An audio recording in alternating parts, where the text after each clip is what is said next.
अस्सलाम वालेकुम। Hair fall दो तरह का होता है, एक डीएचटी की काज की वजह से और दूसरा डैंड्रफ में, मेल में डैंड्रफ या किसी डिजीज़ की वजह से एक आर्जी हेयर फॉल हो जाता है। लेकिन इस वीडियो में हम देखना चाह रहे हैं कि डीएचटी क्या चीज़ है, क्योंकि जो भी इंसान यंग एज में कदम रखता है तो उसका जो टेस्टोस्टेरोन का लेवल होता है वो डीएचटी में कन्वर्ट होना शुरू हो जाता है। और ये सभी मेल में कॉमन चीज़ है, क्योंकि अगर टेस्टोस्टेरोन हार्मोन डीएचटी में कन्वर्ट ना हो तो कोई भी इंसान यंग कैसे होगा। ये एक नेचुरल चीज़ है जो आपकी बॉडी डीएचटी रिलीज़ करती है, और डीएचटी एक फ़ायदेमंद चीज़ है। डीएचटी के साथ आप जब अर्ली यंग में जाते हो तो आपकी जो हड्डियाँ होती हैं वो मजबूत होती हैं, आपके मसल्स मजबूत होते हैं, आपके जो सेक्सुअल पार्ट्स हैं और इस तरह की बहुत सी चीज़ें हैं जो डीएचटी की वजह से रुनुमा होती हैं। लेकिन उसके साथ साथ जब टेस्टोस्टेरोन हार्मोन डीएचटी में कन्वर्ट होते हैं तो मेल में सबसे जो मेन काज है वो उनका हेयर लॉस होना शुरू हो जाता है, जिसको डॉक्टर कहते हैं कि ये मेल पैटर्न बार्डनेस है। मतलब मेल पैटर्न बार्डनेस उसे कहते हैं जो यहाँ से रिसीडिंग हेयर लाइन से शुरू होती है, साइडों से और पीछे की तरफ जाती है।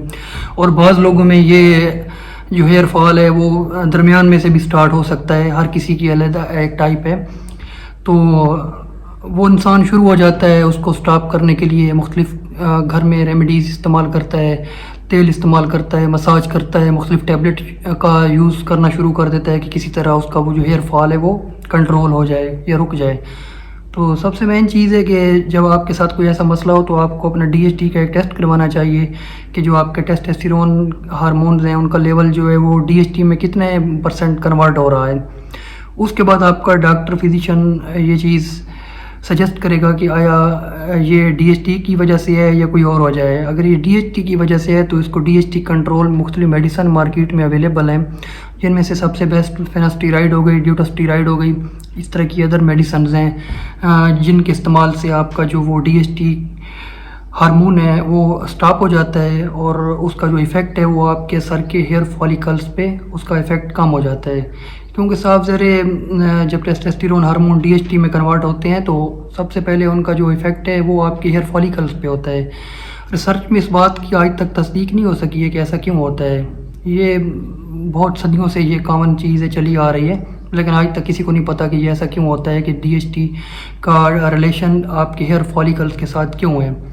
तो मेन चीज़ ये है कि आप अपना हेयर फॉल कैसे रोक सकते हैं। तो रोकने के लिए आपको ये ट्रीटमेंट लेना पड़ेंगे, डीएचटी ब्लॉकर मेडिसिन लेनी पड़ेंगी। बाज़ टॉपिकल ऐसे स्प्रे भी हैं, जैसे फिनास्टीराइड हो गया ये टॉपिकल फॉर्म में भी मौजूद है और ड्यूटास्टीराइड टॉपिकल फॉर्म में भी मौजूद है। तो उनके साथ अपना हेयर फॉल आप कंट्रोल कर सकते हो एक लंबे अरसे तक।